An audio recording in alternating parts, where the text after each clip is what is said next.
Social media is something I hate with a passion for the most part. There are so many things wrong with many of these platforms, ranging from data collection and privacy, but the truth is most people I know don't even remotely care about these problems. These issues are all happening in the back end, and for most people, if they can't see it, they don't care, or pretend it's not a problem. So today, I'll be tackling another negative aspect of social networks that people experienced firsthand: addiction. You probably know it already. Personally, throughout the 2010s, we've been discussing issues with the dangers of the internet in class, whether as a topic for an exercise or actually having a professional have a talk with us. Out of all the obvious things, such as don't share personal information online, and especially not with random strangers because the next thing you know they'll pull up in front of your house in a white van, addiction was also talked about. Whether you learned about social media addiction from school or from your own experience, you cannot deny that this is a huge problem. As you know, social media platforms have all the reasons to craft their sites to be as addictive as possible. The longer a user spends on their platform per session, the more ad revenue they'll get. They've gotten so good at it that at this point, many would compare social media to gambling addiction or even cocaine. Now let me tell you a story. Once upon a time, I had to create a Twitter account for a class. After the class activity involving Twitter was over, instead of moving on, I decided to use it. After all, Twitter is a very popular place, and I was wondering what I was missing out on. That was a terrible experience. Twitter was incredibly boring. It was like YouTube, but only the comment section. Not only that, but bad comments. It was the most useless website I've ever been on. I can't really put my finger on why it was that boring and useless, but I guess reading people who don't know what they're talking about arguing with each other was a waste of time. But yet, even after realizing how futile Twitter actually was, I was hooked. Its algorithm actually managed to make me addicted to the platform somehow. It was so bad that at one point I would spend 30 minutes to 1 hour simply being on that stupid platform once I got home and got access to an internet connection, even when I didn't enjoy my experience there. That's when I told myself that it was time to delete my account. I want you to observe the next time you go out in public. Observe what? Observe people. What are people doing?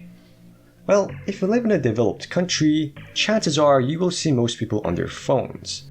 And most of them would be on a social network platform. I know I sound like an old man always saying, back in my day, things were better. But I really think this is a big problem. And before someone says, well, for phones, people will be reading newspapers and magazines, tell me, does your newspaper have an algorithm designed to make the reader addicted to it? Does your newspaper give you notifications? Can your newspaper access an endless database of content? No. You can read your paper once, and well, that's about it. You can read it a second time, a third if you wish. The content is still the same. You want more content? You'll have to wait for the next edition. What I'm trying to say is, you didn't have instant this and instant that back then. The campus library is a place I go to often, especially between lectures. What else am I supposed to do during hour-long breaks? Now, why am I talking about a library? Well, I do notice that a lot of people like me would spend their break time in the library, but the only thing many of them would do is sit down and spend time on their phone for the entirety of their break. Another thing, tell me, what is the first thing you do when you wake up in the morning, right after opening your eyes? What about the last thing you do before going to sleep? For many of you, the answer would be picking up your phones. Don't you think it's a little concerning how we've become addicted to this point? That before eating breakfast, before going to the bathroom, before even getting out of your bed, you must consume your phone. My observations show that many people can't live without looking at their phones when they have free time. The addiction is real. People everywhere are addicted. But yet, Not many people seem to acknowledge that this is an important issue. People's attention spans are quickly worsening. The ability to concentrate for a long time becomes a bigger challenge. This is a serious problem, but no one cares. If you made it this far into the video, I congratulate you for not having the attention span of a goldfish. Now, I don't think it's realistic that we would be able to convince the big tech corporations to change the way they monetize their platforms. Making people addicted is very enriching for them, and therefore they'll probably do everything in their power to keep their platforms addictive. However, I do think you can do something on a personal level. Quit. It's that simple, but may not be that easy. You may not be convinced by it, so I suggest you to do the following experiment. Quit all the social networks you're on for an extended period of time, say 1 week or 1 month for the courageous out there.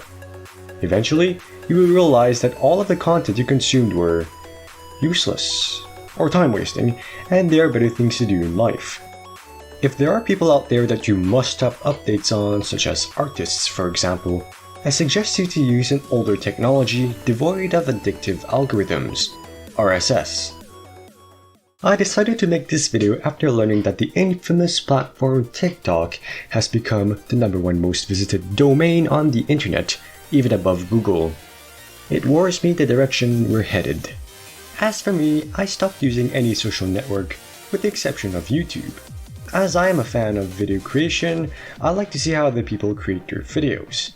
I used to be glued to YouTube a few years back, but recently I noticed that I can't find interesting videos to watch anymore, so I don't consider it addictive for me for now. Well, there you have it. I've just covered one negative aspect of social media: addiction, which only scratches the surface of the issues. There are so many other things going on, such as data collection and echo chambers, that I haven't even started talking about. I went with addiction for this video because I thought it'd be the most quote-unquote relatable aspect for most people. To be fair, social networks have a good side, such as allowing you to meet people that have similar hobbies, for example. But the issue is, it's almost impossible to use social media with moderation. It's like saying you'll be using cocaine with moderation. With that said, there are many tools one can use to limit their app usage on their phone, which is better than nothing, I suppose. Another solution is to limit your usage exclusively on a desktop computer. That way, you won't be able to access social media on the go. The internet is a wonderful thing. It allows us to access endless knowledge, provides us services such as online banking and easy long-distance communication. Don't let social media ruin it. If there's one thing you should take away from this video, it's that whatever you do, don't let social media destroy your brain. Thanks for watching, and I'll see you next time.